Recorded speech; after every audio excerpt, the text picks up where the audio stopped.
Yorana et bienvenue à tous dans ce nouveau tuto à Tanuan 1. Dans cet épisode, découvrons ensemble des principales structures que vous pourrez installer dans votre potager pour faciliter la santé de vos cultures, la productivité et optimiser l'espace.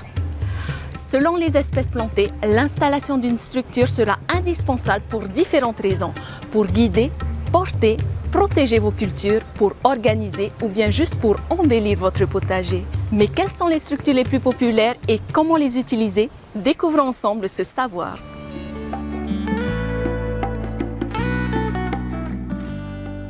Commençons par le potager surélevé.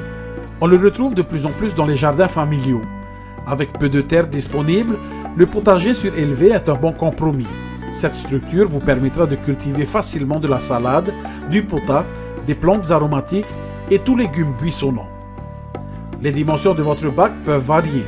L'important est que sa profondeur soit d'au moins 30 cm pour les racines et que la structure soit à une hauteur suffisante pour faciliter vos interventions. Attention, si votre structure est complètement hors sol, vérifiez que les pieds utilisés soient assez solides et pas trop fins pour éviter qu'ils cèdent en s'enfonçant sous le poids. De plus, pensez à percer des petits trous en dessous de votre bac pour faciliter l'écoulement de l'excès d'eau. Il existe d'autres types de structures, les tuteurs et le palissage. Ce sont des structures agricoles qui permettent de conduire une plante en y attachant ses tiges et ses branches à l'aide de liens pour les orienter dans une direction déterminée.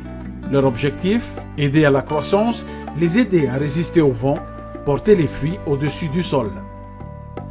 Parmi ces structures de conduite, le tuteur est de loin le plus populaire. Il est composé d'un système simplifié, une structure verticale. Afin de les conserver plus longtemps, choisissez des matières insensibles à la pourriture, du bambou ou du piquet en acier recouvert pour éviter la rouille.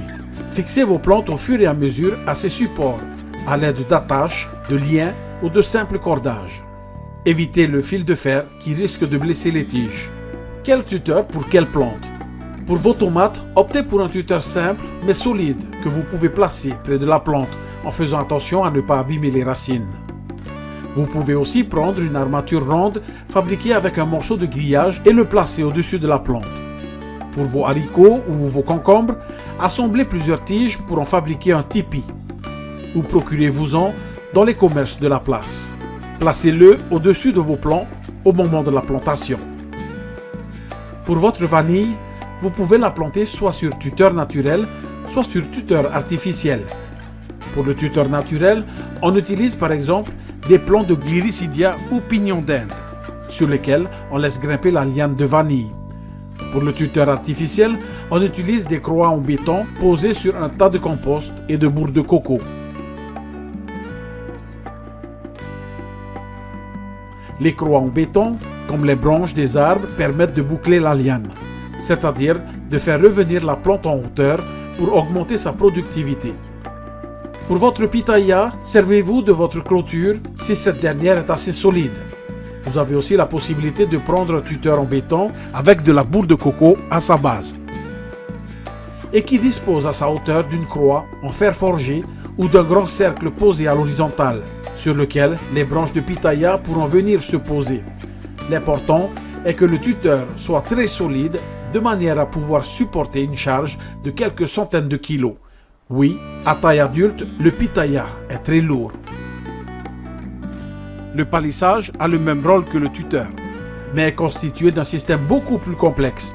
La structure se construit généralement en tendant des fils ou des treillis sur des piquets qui supportent le poids de la végétation. Le treillis est le support utilisé la plupart du temps pour soutenir les plantes grimpantes. Vous pouvez utiliser ce système pour vos concombres, vos melons ou vos fruits de la passion. Vous pouvez varier les modèles de structure, que ce soit pour conduire le plant de manière horizontale ou verticale. On utilise soit un treillis à la verticale, soit plusieurs fils porteurs à l'horizontale séparés d'une dizaine de centimètres. La plante viendra s'accrocher au fur et à mesure de sa croissance. Grâce à ces astuces faciles à réaliser, vous allez pouvoir optimiser votre budget et votre potager même avec peu de place.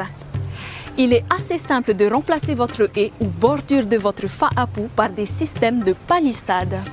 Elles prennent généralement peu de place une fois installées, même si elles nécessitent des travaux d'entretien réguliers.